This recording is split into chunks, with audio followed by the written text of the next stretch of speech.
Good morning students, आज हम लोग बायोलॉजी का चैप्टर फर्स्ट कंटिन्यू करेंगे। हमारा जो आज का टॉपिक रहेगा वो रहेगा मैनेजमेंट ऑफ फूड प्रोडक्शन। ठीक है, तो हमारा जो चैप्टर फर्स्ट है उसका टॉपिक रहेगा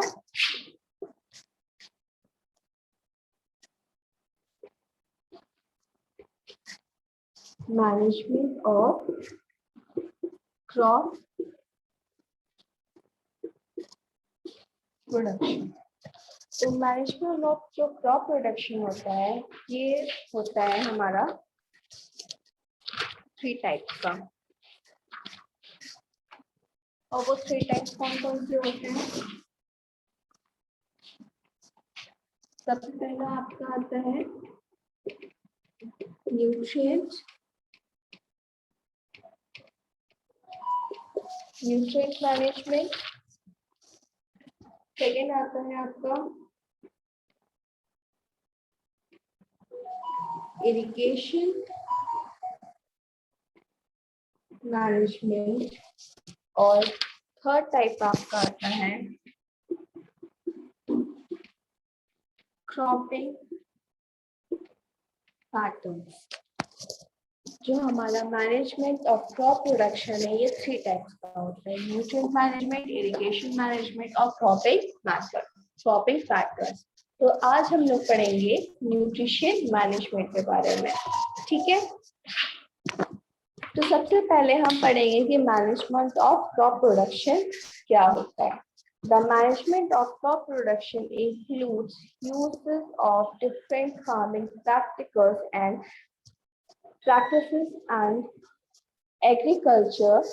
agriculture technologies। जो मैनेजमेंट होता है, मैनेजमेंट ऑफ क्रॉप प्रोडक्शन, इसमें क्या आते हैं? इसमें आते हैं आपके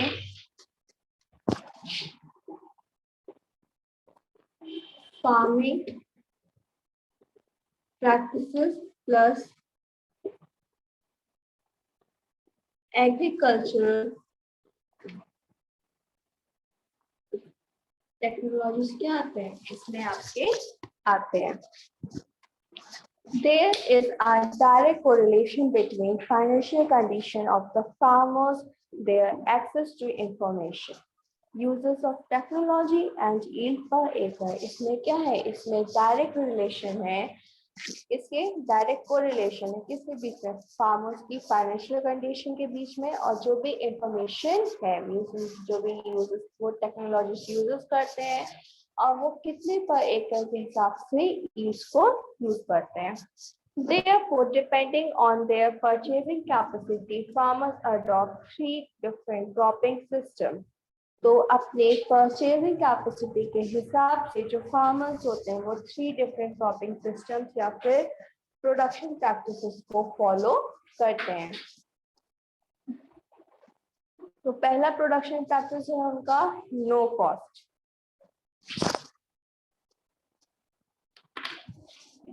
जो पहला उनका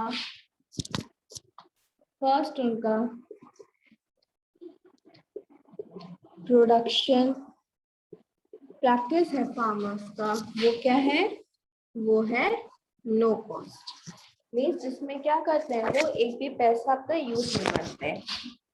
और ये कौन यूज करते हैं? ये यूज किया जाता है वेरी स्मॉल फार्मर्स। मीन्स वो जो इनके पास जो खेत होते हैं वो बहुत कम होते हैं। ठीक है, फिर जो दूसरा प्रोडक्शन है, सेकेंड प्रोडक्शन प्रैक्टिस है, वो है लो कॉस्ट। मीन्स वो क्या कर रहे हैं? कम कॉस्ट का यूज कर रहे हैं। और वो कौन यूज करता है? वो यूज करते हैं आपके स्मॉल फार्मर। ठीक है, और फिर लास्ट आता है आपका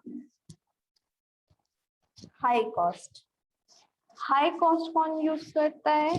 जो फार्मर्स के पास जो हम बोल सकते हैं कि जो लार्ज फार्मर्स होते हैं जिनके पास ज्यादा लैंड अवेलेबल होती है, वो फार्मर्स किसका यूज करते हैं? वो फार्मर्स हाई कॉस्ट का यूज करते हैं ताकि क्या हो सके, उनकी जो फसलें हैं वो काफी अच्छे से हो सके। High cost production practices include use of seeds of improved high yielding varieties, modern farming practices, modern technology and latest implements. जो high cost production होता है, ये जो आपको high cost production दिख रहा है, ये क्या होता है? ये इसमें अच्छी क्वालिटी के सीड्स आते हैं, और क्या आते हैं? अच्छी क्वालिटी के सीड्स आएंगे, हाई यील्डिंग वैरायटीज आएंगी, मॉडर्न फार्मिंग प्रैक्टिसेस आएंगे, मॉडर्न टेक्नोलॉजी आएंगी, जो क्या हो रही है यहाँ पे यूज की जाती है। These practices provide best quality and high quality production, crop production.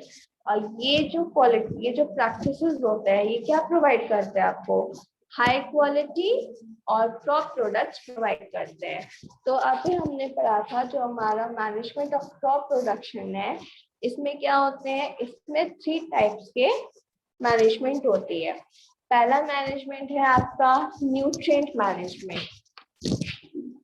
पहला मैनेजमेंट है आपका न्यूट्रिएंट मैनेजमेंट।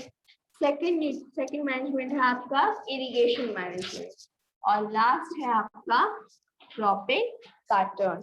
ये क्या है आपके? ये है आपके मैनेजमेंट ऑफ क्रॉप प्रोडक्शन। अब हम सबसे पहले पढ़ेंगे न्यूट्रिएंट मैनेजमेंट के बारे में। Like other living organisms, plants also require inorganic elements for their growth and metabolism. दूसरे लिविंग ऑर्गेनिजम्स की तरह ही प्लांट्स को भी किसकी जरूरत होती है? इनऑर्गेनिक एलिमेंट्स की जरूरत होती है। किसके लिए? ग्रोथ के लिए, और ताकि वो क्या कर सके? अपने मेटाबॉलिज्म को बढ़ा सके। These organic elements are called nutrients. और यही जो इनऑर्गेनिक एलिमेंट्स होते हैं इनको हम क्या बोलते हैं? न्यूट्रिएंट बोलते हैं। इनऑर्गेनिक एलिमेंट्स, इन्हीं इनऑर्गेनिक एलिमेंट्स को हम न्यूट्रिएंट बोलते हैं। There are about 40 elements found in a plant ash, but only 16 elements are essential for plant growth and development. तो plants ash जो होते हैं, जो dead plants होते हैं, उनके ashes में जो एलिमेंट्स मिलते हैं वो हमको 40 एलिमेंट्स मिलते हैं, पर उसमें हम सिर्फ कितने एलिमेंट्स प्लांट्स यूज करते हैं? सिर्फ और सिर्फ 16 एलिमेंट्स यूज करते हैं। किसके लिए?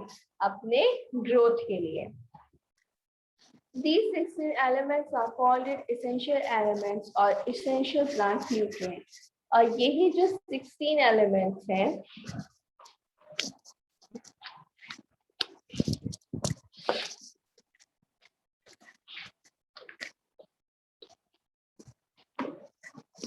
कितने एलिमेंट्स प्रेजेंट हैं इसमें? 40 एलिमेंट्स प्रेजेंट हैं, पर जिसमें से यूज कितने होते हैं? सिर्फ और सिर्फ 16 एलिमेंट्स ही क्या होते हैं? प्लांट्स के लिए इंपॉर्टेंट होते हैं। और यही जो 16 एलिमेंट्स है, ये क्या कहलाते हैं? एसेंशियल एलिमेंट्स, या फिर essential plant nutrients कहलाते हैं। ठीक है, अब जो हमारा न्यूट्रिएंट मैनेजमेंट है, ये हमारा 2 टाइप्स में आता है। पहला है मैक्रोन्यूट्रिएंट और दूसरा है हमारा माइक्रोन्यूट्रिएंट। अब ये जो न्यूट्रिएंट है, ये कितने टाइप्स में आ रहे हैं आपके?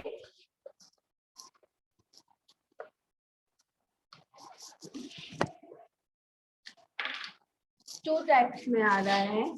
एक है आपका मैक्रोन्यूट्रिएंट और दूसरा है आपका माइक्रोन्यूट्रिएंट। मैक्रोन्यूट्रिएंट में क्या होता है? Out of 16 elements 2 elements carbon and oxygen are obtained from air and hydrogen from water. ये जो 16 एलिमेंट्स हमने पढ़े हैं इसमें क्या होता है, जो 2 एलिमेंट्स हैं वो किसके हैं? एक कार्बन का है और दूसरा ऑक्सीजन का है, जो कहाँ से ऑब्टेन होता है? एयर से ऑब्टेन होता है, हाइड्रोजन और वाटर के फॉर्म में। These are called it non-mineral elements और इनको हम किस नाम से जानते हैं? Non-mineral metal element के नाम से जानते हैं, because they are not obtained from soil। क्यों? क्योंकि ये जो मिनरल है ये हमें प्लांट्स को कहाँ से नहीं मिलते? सॉइल से नहीं मिलते। मीन्स जो भी एलिमेंट्स प्लांट्स को सॉइल से मिलेंगे वो सारे क्या होंगे? वो सारे मिनरल एलिमेंट्स होंगे, और जो एलिमेंट्स प्लांट्स को सॉइल से नहीं मिलते हैं उनको हम नॉन मिनरल एलिमेंट्स बोलते हैं। Remaining 13 elements are observed from the plant and are called it mineral element। और जो बाकी के 13 elements remaining है वो सारे कहाँ से मिलते हैं? वो सारे मिलते हैं उनको सॉइल से, तो उनको हम किस नाम से जानेंगे? उनको हम मिनरल एलिमेंट के नाम से जानेंगे। Out of these 16 elements, 9 elements are required by plant in relatively large quantity। ये जो अभी 16 एलिमेंट्स हमने पढ़े हैं इसमें से जो 9 एलिमेंट्स होते हैं वो प्लांट्स को ज्यादा से ज्यादा क्वांटिटी में उनकी जरूरत पड़ती है। These elements are called it macronutrient।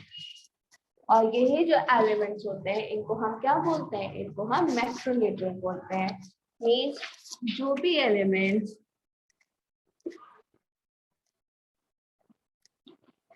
Large quantity में यूज किए जाते हैं उनको हम बोलते हैं मैक्रो न्यूट्रिएंट।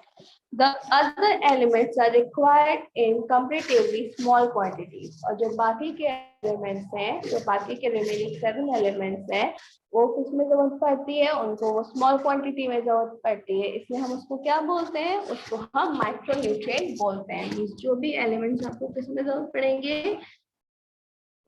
स्मॉल क्वांटिटी में जरूरत पड़ेगी, उसको हम क्या बोलेंगे? उसको हम माइक्रोन्यूट्रिएंट बोलेंगे। तो बताइए संस्कृति, आपको इतना समझ में आया?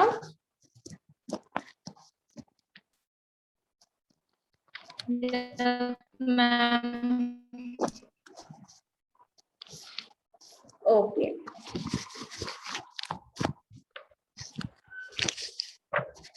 अब नेक्स्ट है हमारा डिफिशियंसी ऑफ न्यूट्रिएंट्स अफेक्ट और psychological process in the plant body.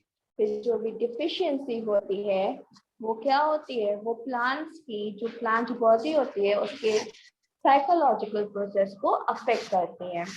Plants develop characteristic deficiency systems regard growth, poor seed formation, and increased susceptibility to infections and diseases। और ये जो deficiency symptoms होते हैं इनकी वजह से क्या होता है? जो plants होते हैं उनमें जो infections होते हैं वो ज्यादा से ज्यादा बढ़ जाते हैं। It means for healthy crops and high yield, the field should be prepared and enriched with nutrients before sowing by adding manure and fertilizers। अगर हमें जो हमारे क्रॉप्स है वो हाई चाहिए, मतलब कि हाई यील्ड्स में चाहिए, अच्छी प्रोडक्शन चाहिए, तो हम क्या करेंगे? हम सोइंग करने से पहले क्या करेंगे? जो सॉइल होगी उसको अच्छे से एनरिच कर लेंगे। कैसे? उसमें मैन्योर्स और फर्टिलाइजर्स को अच्छे से एनरिच कर लेंगे, जिससे क्या होगा? सॉइल्स में जो न्यूट्रिशंस है वो अच्छे से आ जाएंगे और क्या होगा? जो हमारी प्रोडक्शन होगा वो काफी ज्यादा अच्छा हो जाएगा। तो अब हम पढ़ेंगे मिनरल रिप्लेसमेंट। मिनरल रिप्लेसमेंट क्या होता है? Cultivation of small crops again and again on a same agricultural land depletes mineral nutrients in the soil। जब हम क्या करते हैं? सेम लैंड पर एक बार से ज्यादा, मतलब कि एक ही क्रॉप को बार बार प्रोड्यूस करते हैं, तो क्या होगा? जो सॉइल होता है वो उस प्रॉपर न्यूट्रिएंट में क्या हो जाता है? वीक हो जाते हैं, मीन्स उसमें उस प्रॉपर न्यूट्रिएंट की कमी आ जाती है। Deficiency of nutrient in soil affects psychological process in plants such as growth, reproduction, susceptibility to disease, etc.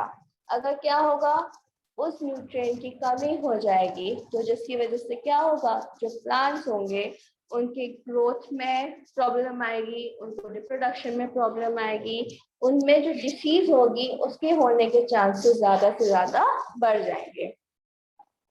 In order to restore soil fertility and increase crop yields, the soil is replenished with mineral nutrients by adding manure and fertilizer.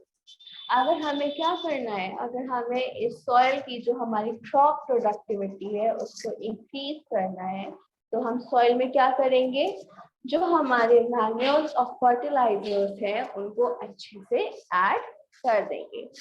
अब ये manures और fertilizers क्या होते हैं, अब हम इसको पढ़ेंगे। तो हमारे मैन्योर्स क्या होते हैं? Manures is partially decomposed organic matter derived from plant and animal waste. जो मैन्योर्स होते हैं ये कहाँ से मिलते हैं हमको, जो प्लांट और एनिमल वेस्ट होता है वहां से मिलता है। If it is added to soil to restore its fertility and mineral content, और इस मैन्योर को हम कहाँ पे ऐड करते हैं, इस मैन्योर को हम सॉइल में ऐड करते हैं, जिससे क्या होता है, जो भी सॉइल की फर्टिलिटी होती है वो इंक्रीज हो जाती है। It prepare by decomposition of cattle excreta and plant waste. इसको हम कैसे बनाते हैं, इसको हम बनाते हैं जो एनिमल्स एक्सक्रीट होती है, मीन्स जो एनिमल वेस्ट होता है, और जो प्लांट वेस्ट होता है उसको हम डिकम्पोज कर देते हैं एक डिग में, मीन्स एक गड्ढे में, उसको हम क्या कर देंगे, इन सबको मिला के एक जगह डाल के डिकम्पोज कर देंगे, जिससे क्या होगा, ये मैन्योर में कन्वर्ट हो जाएगा आफ्टर 3 to 4 वीक्स के बाद। अब हमारा advantages of using manure, manures को यूज करने के क्या एडवांटेजेस होते हैं हम उसको पढ़ेंगे। तो सबसे पहला है आपका न्यूट्रिएंट।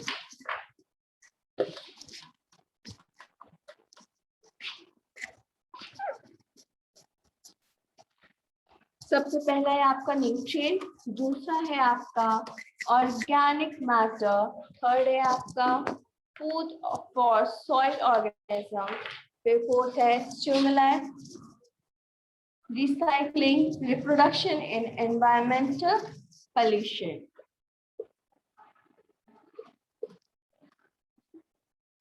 एडवांटेजेस ऑफ मैन्योर, पहला है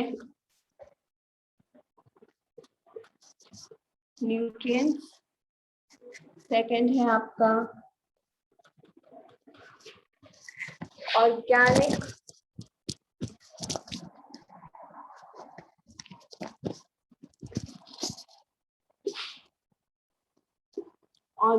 मैटर, थर्ड है आपका food for soil organism, fourth है आपका स्टिमुलस, फिफ्थ है रिसाइकलिंग, और लास्ट आपका सिक्स्थ है रिडक्शन इन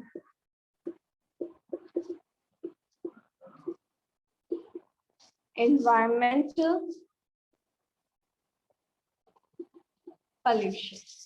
तो ये क्या है आपके, ये है आपके कुछ इंपॉर्टेंट 6 एडवांटेजेस ऑफ मैन्योर। तो न्यूट्रिएंट्स क्या होते हैं, manure enriches soil with nutrients and organic matter। जो मैन्योर होता है उसमें न्यूट्रिएंट्स और जो ऑर्गेनिक मैटर्स होते हैं वो काफी अच्छे से होते हैं। Since nutrients in manure are in small quantity, large volume of manures are applied to enrich soil with nutrients. अब मैन्योर में क्या होता है, जो न्यूट्रिएंट्स होते हैं वो स्मॉल क्वांटिटी में होते हैं, तो अगर हमें लैंड हमारी अगर ज्यादा है तो हमारे जो मैन्योर है उसको भी हमें क्या चाहिए, वो भी हमें ज्यादा से ज्यादा क्वांटिटी में चाहिए, ताकि हम क्या कर सके, हमारी पूरी सॉइल को अच्छे से न्यूट्रिएंट से एनरिच कर सकें। फिर नेक्स्ट है आपका organic matter. Manure provides organic matter or humus to the soil. जो मैन्योर होता है वो सॉइल को क्या प्रोवाइड करता है, ह्यूमस प्रोवाइड करता है। This improves physical characteristics of soil, increase water holding capacity of sandy soil, and improves drainage and a creation of clay soil and prevents waterlogging. जब क्या होगा, सॉइल में अगर ह्यूमस की क्वांटिटी बढ़ जाएगी तो जो सॉइल में जो वाटर होल्डिंग कैपेसिटी है वो भी क्या हो जाएगी, वो अच्छी हो जाएगी। फिर नेक्स्ट है आपका food for soil organism. Manures provide food to soil organisms like bacteria, fungi and earthworm. Manures क्या करते हैं, जो भी सॉइल ऑर्गेनिजम्स होते हैं उनको फूड प्रोवाइड करते हैं। फिर आते हैं आपका stimulus. Certain substance present in manure stimulate seed germination and plant growth। और जो क्या होता है, इन मैन्योर्स की वजह से ही जो प्लांट ग्रोथ होता है और जो सीड जर्मिनेशन होता है वो काफी अच्छे से होता है। फिर आता है आपका next, recycling. Use of manure help in recycling of farm waste. अगर मैन्योर्स का यूज किया जाता है तो इससे क्या होगा, जो भी फार्म वेस्ट होता है उसको हम क्या कर सकते हैं, उसको हम यूज कर सकते हैं। फिर आते हैं आपका रिडक्शन इन एनवायरमेंटल पोल्यूशन। अब जो एनवायरमेंटल पोल्यूशन है वो क्या है, conservation of biological waste into manure reduces environmental pollution। अगर हम क्या करेंगे, इस बायोलॉजिकल वेस्ट को मैन्योर में कन्वर्ट करके यूज करेंगे तो इससे क्या होगा, जो एनवायरमेंटल पोल्यूशन होगा वो कम होगा। Also use of manure protect our environment from the chemical of fertilizers. और साथ साथ जो मैन्योर है वो क्या करता है, हमारे एनवायरमेंट को प्रोटेक्ट करता है, किससे, जो भी केमिकल फर्टिलाइजर्स है उससे प्रोटेक्ट करता है। क्यों, क्योंकि जो केमिकल्स होते हैं वो क्या करते हैं, ये हमारी सॉइल को डैमेज करते हैं। और क्या करेंगे, अगर आप एक्सेस यूज कर लोगे तो ये आपके सॉइल को डैमेज करेंगे और उसके साथ साथ वाटर वेस्ट भी क्या होगा, वाटर को भी ये साथ में पल्यूट करेंगे। तो ये था आपकी कुछ एडवांटेजेस। अब हम पढ़ेंगे इसके लिमिटेशंस ऑफ मैन्योर। तो पहला लिमिटेशन है आपका न्यूट्रिएंट कंटेंट। क्या है, न्यूट्रिएंट कंटेंट। सेकंड है आपका slow release of mineral nutrients. Third है आपका न्यूट्रिएंट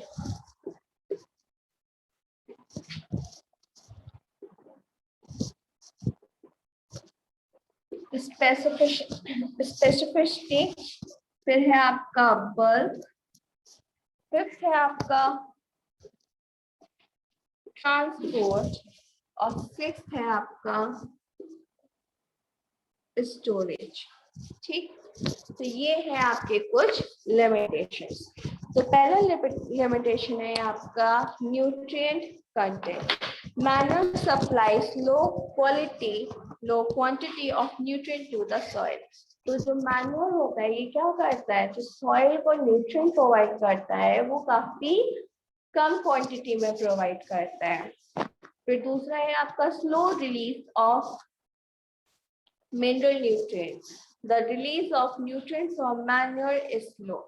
जो भी न्यूट्रिएंट्स मैन्योर से रिलीज होते हैं वो कैसे रिलीज होते हैं, वो स्लो रिलीज होते हैं। Not immediate as in a case of fertilizers. जैसे फर्टिलाइजर्स होते हैं, आपने उसको सॉइल में ऐड किया, वो तुरंत तुरंत ही रिलीज करना स्टार्ट कर देते हैं न्यूट्रिएंट्स को, पर मैन्योर में ऐसा नहीं होता है। मैन्योर्स क्या करते हैं, मैन्योर सॉइल में न्यूट्रिएंट्स को धीरे धीरे न्यूट्रिएंट्स को सप्लाई करते हैं। फिर आता है आपका nutrient specificity. Manure cannot be used to treat soil for a specific mineral deficiency because manure is not a nutrient specific. हम मैन्योर को किसी भी एक प्रॉपर न्यूट्रिएंट डिफिशिएंसी को फुलफिल करने के लिए यूज नहीं कर सकते हैं, क्योंकि जो मैन्योर होता है उसमें वो न्यूट्रिएंट स्पेसिफिक नहीं होता है। फिर आता है आपका work. Manure needs to be applied to the soil in large quantities. जो मैन्योर्स होते हैं उनको हमें सॉइल में लार्ज क्वांटिटीज में डालना होता है, which becomes in cumbersome sometimes, जो कभी कभी किसमें बदल जाता है, इन क्यूम्बर फॉर्म में बदल जाता है। फिर आता है आपका transport. Being needed in bulk, manure transport is not easy over long distance. जब मैन्योर्स क्या होंगे, बल्क में होंगे, बल्क का मतलब होता है बहुत ज्यादा क्वांटिटी में होंगे, तो उनको ट्रांसपोर्ट करना इतना इजी भी नहीं होता है एक प्लेस से दूसरे प्लेस पे। फिर आता है आपका storage. Manure can not be store beyond 1 or 2 months because over a long period its quality deteriorates because of decomposition of organic matter. और जो हमारा मैन्योर होता है उसको हम 1 या 2 मंथ से एक्सेसली स्टोर नहीं कर सकते। क्यों? क्योंकि अगर हम क्या करेंगे, 1 या 2 मंथ से ज्यादा स्टोर करेंगे, जो ऑर्गेनिक है, जो ऑर्गेनिक मैटर है, वो क्या करेंगे, उसको और ज्यादा डिकम्पोजिशन कर देंगे, जिसकी वजह से क्या होगा, उसकी जो क्वालिटी होगी वो खराब हो जाएगी। तो ये थे आपके मैन्योर के कुछ एडवांटेजेस और लिमिटेशंस। अब हम पढ़ेंगे डिफरेंट टाइप ऑफ मैन्योर्स। अब डिफरेंट टाइप ऑफ मैन्योर्स क्या है, जो हमारे मैन्योर्स हैं ये मेनली 4 टाइप्स के हैं। कौन कौन से हैं? Farmyard manure, compost manure, vermicompost और ग्रीन मैन्योर। मैन्योर्स आपके मेनली 4 टाइप के हैं। पहला है आपका फार्मयार्ड मैन्योर, दूसरा है आपका कंपोस्ट, थर्ड है आपका वर्मी कंपोस्ट और लास्ट है आपका ग्रीन मैन्योर। तो मैन्योर आपके कितने टाइप्स के हैं? मैन्योर आपके 4 टाइप्स के हैं। तो पहला आता है आपका farmyard manure. It is called farmyard manure because it is prepared for organic remains of farm cattle and crop residues. इसको फार्मयार्ड मैन्योर हम क्यों बोलते हैं? क्योंकि ये किससे प्रिपेयर्ड होते हैं? ऑर्गेनिक रिमेन से प्रिपेयर्ड होते हैं, जो किससे बने होते हैं? फार्म कैटल से बने होते हैं और क्रॉप रेसिड्यू से बने होते हैं। एग्जाम्पल, जो भी कैटल एक्सक्रीट होता है, फार्म लीचर होता है, लेफ्ट ओवर रफेज ऑफ फूडेड होता है, जो ब्राउन इन कलर का हमें दिखाई देता है। ठीक है, उसके बाद में आता है आपका कंपोस्ट। कंपोस्ट क्या होता है? It is a mixture of decomposed organic matter derived from garbage, sewage, sludge, animal refuse, kitchen waste, fallen leaves and vegetable waste. अब कंपोस्ट किससे बना होता है? ये मिक्सचर होता है। किसका मिक्सचर होता है? डिकम्पोज्ड ऑर्गेनिक मैटर होते हैं, उनका मिक्सचर होता है, जो किससे बना होता है? Garbage, sewage, sludge, animal refuse, kitchen waste, fallen leaves और वेजिटेबल वेस्ट से बना होता है। फिर आता है आपका vermi compost. Manure prepared by introducing earthworm in heaps of organic matter is called it vermicompost. वो मैन्योर जो हम जिससे किसकी हेल्प से प्रिपेयर करते हैं, अर्थवॉर्म की हेल्प से प्रिपेयर करते हैं, उसको हम बोलते हैं वर्मीकम्पोस्ट. अर्थवॉर्म क्या करती हैं, सॉइल को ऊपर, मतलब कि जो अंदर के सॉइल है उसको बाहर लेके आती है और बाहर की सॉइल को अंदर लेके आती है. ऐसी सॉइल जो इस तरीके से जो मैन्योर बनता है उसको हम वर्मी कंपोस्ट बोलते हैं. फिर आता है आपका green manure. It is prepared by cultivating fast growing leguminous plants like